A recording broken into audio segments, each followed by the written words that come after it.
Hello friends. उम्मीद है कि आप सभी अच्छे हैं और मैं ये शुभकामनाएं देता हूं कि आप सभी अच्छे ही रहें, मस्त रहें, खुश रहें। तो दोस्तों, आज बात करते हैं प्रोडक्शन फंक्शन की और इसके कंसेप्ट्स कौन कौन से हो सकते हैं, इसके टाइप्स कितने हो सकते हैं और इसका कोई नियम भी है क्या। तो प्रोडक्शन फंक्शन क्या होता है? प्रोडक्शन फंक्शन हम ऐसे डिफ़ाइन कर सकते हैं कि ये एक संबंध को दिखाता है इनपुट्स में और आउटपुट में। और जहाँ तक फैक्टर्स ऑफ प्रोडक्शन की बात है, तो फैक्टर्स ऑफ प्रोडक्शन हम दो तरह से डिवाइड कर सकते हैं। पहला तो होता है फिक्स्ड फैक्टर और दूसरा हो सकता है वेरिएबल फैक्टर या परिवर्तनशील साधन और फिक्स्ड फैक्टर्स या जिसको हम कह सकते हैं स्थिर साधन। तो इसको दोनों को डिफाइन कैसे कर सकते हैं कि भाई फिक्स्ड कौन सा फैक्टर है और वेरिएबल या परिवर्तनशील फैक्टर कौन सा है। तो इसकी कोई ऐसी डेफिनेशन नहीं है या हम किसी को पॉइंट आउट नहीं कर सकते कि ये फैक्टर ऑफ प्रोडक्शन ये फिक्स्ड होगा या ये परिवर्तनशील होगा। इसको हम टाइम पीरियड के हिसाब से डिफाइन कर सकते हैं कि जो भी फैक्टर या जो भी उत्पादन का साधन या जो भी इनपुट शॉर्ट रन में या अल्पकाल में जिसको बदला ना जा सके, जिसकी मात्रा को घटाया या बढ़ाया ना जा सके, उसको हम फिक्स्ड फैक्टर कह सकते हैं या फिक्स्ड इनपुट कह सकते हैं या कांस्टेंट फैक्टर ऑफ प्रोडक्शन कह सकते हैं। दूसरी ओर जिसको शॉर्ट पीरियड में या अल्पकाल में हम जिसकी मात्रा को बढ़ा सकते हैं, घटा सकते हैं या उसमें अंतर कर सकते हैं, उसको हम परिवर्तनशील साधन या वेरिएबल फैक्टर ऑफ प्रोडक्शन कह सकते हैं या वेरिएबल इनपुट कह सकते हैं। तो किसी भी प्रोडक्शन फंक्शन में दोनों ही तरह के उत्पादन के साधन लगते हैं, उनका दोनों का ही यूज़ होता है, प्रयोग होता है। अब आता है कि भाई टाइम पीरियड जो हमने अल्पकाल और दीर्घकाल की बात की, शॉर्ट रन और लॉन्ग रन की बात की, वो क्या होता है, उसको आप कैसे डिफ़ाइन करेंगे।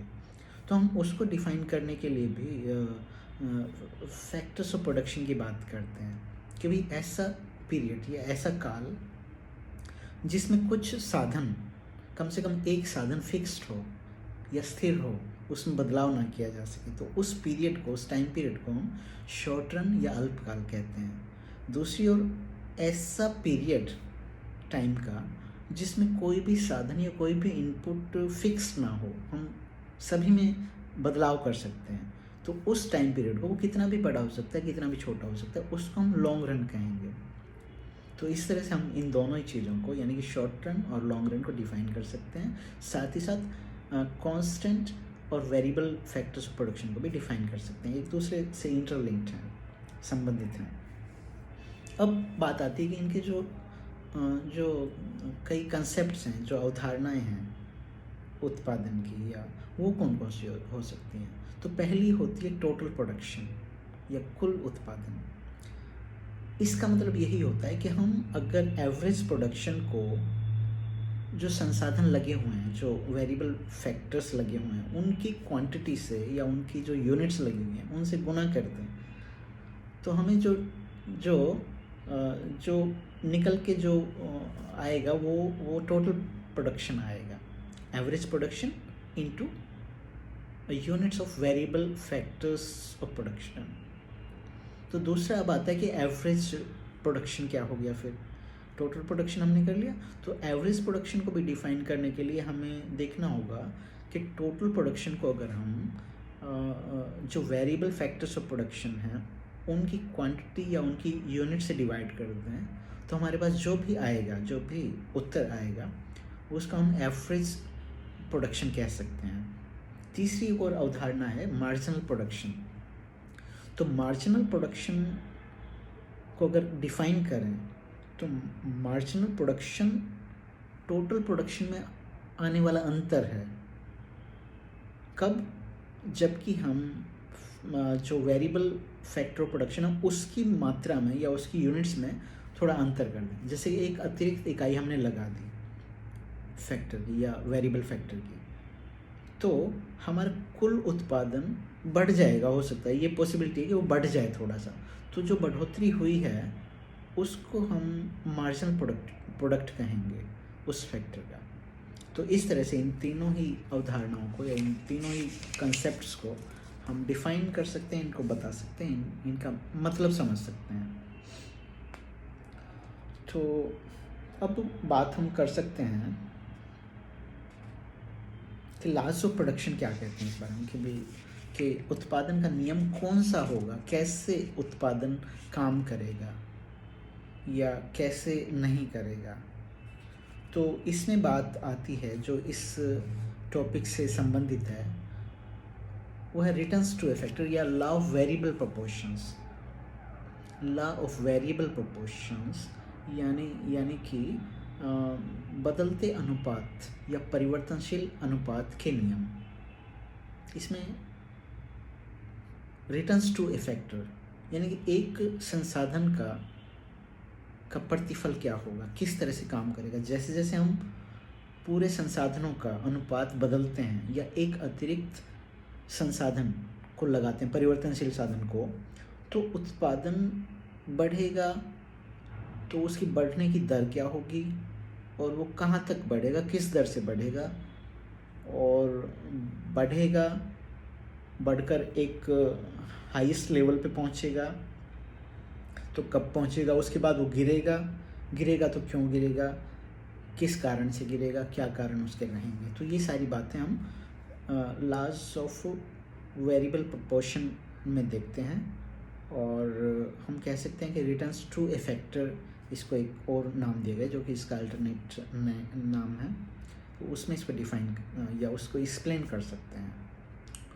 तो पहली जो बात है जो इस नियम में कही गई है, वो कही गई है कि भाई इस नियम की 3 स्टेजेस होंगी। पहली रिटर्न्स टू इफेक्टर और इंक्रीजिंग रिटर्न्स टू इफेक्टर। दूसरी होगी returns to a factor, constant returns to a factor, और तीसरी होगी returns to a factor, diminishing returns to a factor. तो ये तीनों ही स्टेजेस इसमें आती हैं। तो उससे पहले हम इसकी जो मान्यताएं हैं इस नियम की, उसको एक बार देख लेते हैं। तो पहली जो अजम्पशन इस नियम की है वो है कि कुछ फैक्टर्स ऑफ प्रोडक्शन परिवर्तनशील हैं और कुछ फिक्स्ड हैं। ये नियम मानता है कि भी कम से कम एक फैक्टर ऑफ प्रोडक्शन जो है वो कांस्टेंट है या उसमें बदलाव नहीं हो सकता, बाकियों में हो सकता है। तो ये इस नियम की पहली मान्यता है। दूसरी इस नियम की मान्यता ये है कि भाई जो भी परिवर्तनशील साधन है, मान लो लेबर ही है, तो उसकी जितनी भी इकाइयां हैं वो सभी होमोजीनियस या समरूप हैं, मतलब इक्वली एफिशिएंट हैं वो सभी के सभी। तीसरी जो इस नियम की मान्यता है वो है कि भाई हम प्रोडक्शन फंक्शन में जो परिवर्तनशील साधन और जो स्थिर साधन प्रयोग कर रहे हैं, जिस अनुपात में उनको प्रयोग किया जा रहा है, उस अनुपात को बदला जा सकता है। कहने का मतलब हम कुछ लेबर को ज़्यादा या कम लगा सकते हैं, क्योंकि ज़्यादा लगाने से या कम लगाने से वो अनुपात बदल जाएगा, तो उस अनुपात को बदला जा सकता है, ये नियम ये मानता है। तो अब ये प्रश्न आता है कि भाई ये नियम लागू क्यों होता है, इस नियम के लागू होने के क्या कारण हैं। तो इस नियम के लागू होने के कारण सबसे पहला तो यही है कि indivisibility of factors of production, या जो उत्पादन के साधन हैं, विशेष तौर से जो स्थिर साधन है, उनकी अविभाज्यता। कहने का मतलब ये है कि कुछ फैक्टर्स ऑफ प्रोडक्शन होते हैं जिनको एक पूरी की पूरी यूनिट के रूप में यूज़ होता है। जैसे मान लीजिए मुझे किसी पर्टिकुलर कमोडिटी एक्स का प्रोडक्शन करना है, और वो उसका प्रोडक्शन करने के लिए, चाहे मैं कम से कम मात्रा का प्रोडक्शन कर रहा हूँ, मुझे एक पूरी की पूरी मशीनरी खरीदनी होगी या पूरा का पूरा सिस्टम खरीदना होगा। चाहे मैं कम यूनिट्स का उत्पादन करूँ चाहे ज़्यादा का। तो ये जो बात है इसको इनडिविजिबिलिटी ऑफ फैक्टर्स कहते हैं, यानी कि साधनों की अविभाज्यता, कि हम उसको फ्रैक्शन में नहीं खरीद पाते, हमें पूरी पूरी यूनिट या पूरी पूरी मशीन खरीदनी होगी, चाहे हम कम ही उत्पादन कर रहे हों। तो इसलिए भी कि जैसे जैसे हम ज़्यादा प्रोडक्शन का उत्पादन करते हैं, तो वो जो खरीदी हुई मशीनरी है उसका अच्छा उपयोग होने लगता है, एक पॉइंट के बाद, और उसके बाद एक पॉइंट आता है जहाँ पे उसका मैक्सिमम या ऑप्टिमम यूज़ होने लगता है। तो इसलिए ये तीनों स्टेजेस आती हैं, और इस नियम के लागू होने का यही कारण है। दूसरा जो कारण है वो है चेंज इन रेशियो और चेंज इन फैक्टर रेशियोज।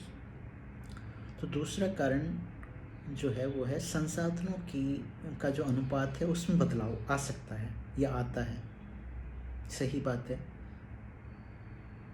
कि क्योंकि हम संसाधनों या जो साधन हैं, उत्पादन के साधन हैं, उसकी रेशो में, उसके अनुपात में बदलाव ला सकते हैं। इस कारण भी जो प्रतिफल हैं वो बदलते हैं, उनकी दर बदलती है बढ़ने की। तो ये भी कारण है। तीसरा कारण एक और जो हो सकता है इस नियम के लागू होने का, वो है इम्परफेक्ट सब्स्टिट्यूट्स। मतलब जो भी संसाधन है, मान लो एक मशीनरी है या पूंजी है और दूसरा लेबर है, तो हम इन दोनों को परफेक्टली सब्स्टिट्यूट नहीं कर सकते। परफेक्टली सब्स्टिट्यूट करने का मतलब ये है कि एक ही साधन, एक ही तरह का साधन हम दूसरी या तीसरी तरह के संसाधनों की जगह पे इस्तेमाल कर सकते हैं और परफेक्टली कर सकते हैं, कोई प्रॉब्लम नहीं होगी। यानी कि अगर लेबर को कैपिटल की जगह पे या उसके स्थान पे यूज़ किया जाए तो कोई फ़र्क नहीं पड़ेगा, लेबर भी कैपिटल की तरह या मशीन की तरह ही काम करेगा, जो कि ऐसा नहीं होता। तो परफेक्टली सब्स्टिट्यूट्स क्योंकि नहीं होते, लेबर की तरह काम करता है, मशीन की तरह काम करती है, इसलिए भी ये नियम लागू होता है। दोनों को एक दूसरे के से बिल्कुल रिप्लेस या सब्स्टिट्यूट नहीं किया जा सकता। तो अब आता है कि इस नियम की 3 स्टेजेस हैं। रिटर्न्स टू ए फैक्टर या संसाधन का प्रतिफल का नियम, उसमें पहली जो स्टेज है या पहली जो सिचुएशन है वो है increasing returns to a factor, इन साधन के बढ़ते प्रतिफल के नियम। ये स्टेज जो है इसकी व्याख्या इस तरह से की जा सकती है, जैसे जैसे हम परिवर्तनशील साधनों की इकाइयों को बढ़ाते हैं और कांस्टेंट जो हमारे फैक्टर्स हैं जैसे मशीनरी या कैपिटल, उसको कांस्टेंट रखते हैं क्योंकि वो हैं ही कांस्टेंट, उसकी मात्रा में बदलाव नहीं करते, उसकी मात्रा को बढ़ाते नहीं, केवल जो बढ़ाते हैं वो बढ़ाते हैं लेबर को या वेरिएबल फैक्टर ऑफ प्रोडक्शन जो है। तो जैसे जैसे हम वेरिएबल फैक्टर ऑफ प्रोडक्शन को बढ़ाते हैं तो रेशियो बदलती है। तो ये नियम कहता है कि जैसे जैसे हम पहली स्टेज में उसको बढ़ाते हैं लेबर को, तो हमारा प्रोडक्शन भी बढ़ता है, और बढ़ता ही नहीं, बढ़ती दर से बढ़ता है। कहने का जितना हमने जिस अनुपात में लेबर को बढ़ाया उससे कहीं ज़्यादा हमारा प्रोडक्शन बढ़ गया। तो इसको बढ़ते प्रतिफल के नियम कहते हैं, साधन के। तो ये काफ़ी लाभदायक है। इसका कारण यही है कि जैसे जैसे हम लेबर को बढ़ाते हैं तो मशीन जो कि अब तक यूटिलाइज्ड पूरी तरह से नहीं हो रही थी, उनका ऑप्टिमम यूटिलाइजेशन होने लगता है, ऑप्टिमम यूज़ होने लगता है। तो जिससे प्रोडक्टिविटी बढ़ती है, प्रोडक्शन बढ़ता है, और बढ़ते प्रतिफल के नियम यहाँ पे मिलते हैं हमें। दूसरी जो सिचुएशन है या दूसरी जो स्टेज है इस नियम की, या laws of returns to a factor की बात है, तो उसमें दूसरी स्टेज में होता क्या है कि उत्पादन बढ़ेगा। जैसे जैसे हम लेबर को बढ़ाएंगे या वेरिएबल फैक्टर को बढ़ाते हैं तो उत्पादन भी बढ़ता है, लेकिन जो बढ़ने की दर है वो कांस्टेंट है। कांस्टेंट का मतलब ये है कि जिस अनुपात में हम लेबर को बढ़ा रहे हैं उसी अनुपात में हमारा प्रोडक्शन भी बढ़ रहा है। तो यहाँ पे हमने लेबर बढ़ाई फिर बढ़ाई, तो प्रोडक्शन भी उसी अनुपात में बढ़ रहा है, मतलब हमें कोई नुकसान नहीं हो रहा है। तो इसका कारण ये है कि जो मशीनरी हमारी फिक्स्ड थी या फिक्स्ड फैक्टर्स ऑफ प्रोडक्शन थे, उनके साथ हमने लेबर को बढ़ाया। अब उन मशीनरी का या जो कैपिटल है उसका ऑप्टिमम यूज़ होने लग गया, और बिल्कुल जो है एक ऑप्टिमम लेवल आ गया है जिस पे उसका यूज़ हो रहा है। तो वहाँ पे हम जितना लेबर बढ़ा रहे हैं उतना ही हमारा प्रोडक्शन बढ़ रहा है। तो ये इसका कारण है। लेकिन एक थर्ड सिचुएशन आती है, इसके बाद वाली सिचुएशन को थर्ड सिचुएशन या थर्ड स्टेज कहा गया है, जिसमें होता क्या है कि अगर हम उसके बाद भी ऑप्टिमम यूज़ हो रहा है संसाधनों का, उसके बाद भी अगर हम लेबर को बढ़ाते हैं तो हमारा प्रोडक्शन बढ़ेगा, लेकिन उतना नहीं बढ़ेगा जिस अनुपात में हम लेबर को बढ़ा रहे हैं। यानी कि लेबर को बढ़ाने के साथ हमारा प्रोडक्शन घटती दर से बढ़ रहा है, या एक तरह से कम हो रहा है। हम कह सकते हैं कि लेवल आ गया है जिस पे हाईएस्ट हो गया टोटल प्रोडक्शन, अब उसके बाद गिरेगा, क्योंकि इसका कारण यही माना जाता है कि एक तो मैनेजमेंट थोड़ा ख़राब हो जाता है। जैसे जैसे लेबर की मात्रा ज़्यादा कर दी जाती है तो मैनेजमेंट ख़राब हो जाता है, मैनेज करना मुश्किल हो जाता है। दूसरा ये कि जो मशीनरी है, जो फिक्स्ड फैक्टर्स ऑफ प्रोडक्शन, उनका यूज़ ऑप्टिमम के आगे बढ़ के फिर ख़राब हो जाता है। उनका यूज़ भी अब अच्छा नहीं हो रहा, उन पर ज़्यादा लोड पड़ रहा है, तो कई तरह की समस्याएं आती हैं। जैसे डेप्रिसिएशन ज़्यादा होगा, मेंटेनेंस ज़्यादा करना पड़ेगा, खर्चे बढ़ जाते हैं। तो थर्ड स्टेज में उत्पादन, टोटल प्रोडक्शन जो है वो गिरती दर से बढ़ता है और गिरने भी लगता है। और जो मार्जिनल प्रोडक्शन है वो हो सकता है जीरो के बाद जाके नेगेटिव हो जाता है। तो ये 3 स्टेजेस या 3 सिचुएशन थे इस नियम की, और उसके कारण थे टोटल प्रोडक्शन क्या होता है, एवरेज प्रोडक्शन क्या होता है, मार्जिनल प्रोडक्शन क्या होता है, और प्रोडक्शन फंक्शन क्या होता है, लॉज ऑफ वेरिएबल प्रोपोर्शन की तीनों स्टेजेस क्या हैं, कैसे हैं, इसकी मान्यताएं क्या हैं, और इसके कारण क्या हैं, ये सभी हमने आज इस वीडियो में एक्सप्लेन किया। मुझे उम्मीद है कि आप सभी ने ध्यान से देखा है, और इस वीडियो को देखने के लिए आपका दिल से धन्यवाद।